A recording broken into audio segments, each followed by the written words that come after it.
ನಾನು ಚಪಾತಿ ಮತ್ತು ದೋಸೆ ಕಾಂಬಿನೇಷನ್ ಅಂತ ಹೇಳಿ ಆಲೂ ಭಾಜಿ ಮಾಡತ್ತೀನಿ. ಅದು ಹೆಂಗೆ ಮಾಡೋದು ಅಂತ ಹೇಳ್ತೀನಿ ಬರ್ರಿ. ಫಸ್ಟ್ ಒಂದು ಪಾತ್ರೆಗೆ ಎಣ್ಣೆ ಕಾದ್ಮೇಲೆ ಅದ್ರಾಗ ಜೀರಿಗೆ, ಸಾಸಿವೆ, ಉಳ್ಳಾಗಡ್ಡಿ, ಕರಿಬೇವು ಹಾಕ್ಕೊಂಡು ಸ್ವಲ್ಪ ಫ್ರೈ ಮಾಡ್ಕೋಬೇಕು.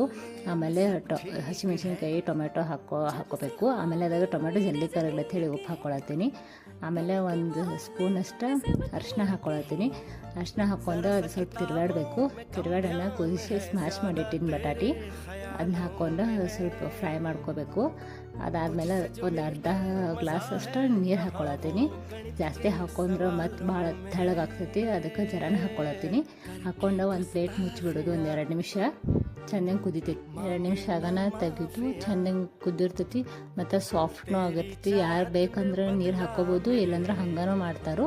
ನಾನು ಸ್ವಲ್ಪ ಸಾಫ್ಟ್ ಇಲ್ಲ ಅಂಥೇಳಿ ನೀರು ಹಾಕ್ಕೊಂಡೀನಿ. ನೋಡಿರಿ ಈ ಥರ ಆಗಿರ್ತೈತಿ. ಆಮೇಲೆ ದೋಸೆ ಜೊತೆನೂ ತಿನ್ಬೋದು, ಇಲ್ಲಾಂದ್ರೆ ಚಪಾತಿ ಜೊತೆನೂ ತಿನ್ಬೋದು. ಒಂದು ಸರ್ತಿ ಟ್ರೈ ಮಾಡಿರಿ. ಇಷ್ಟ ಆದ್ರೆ ಲೈಕ್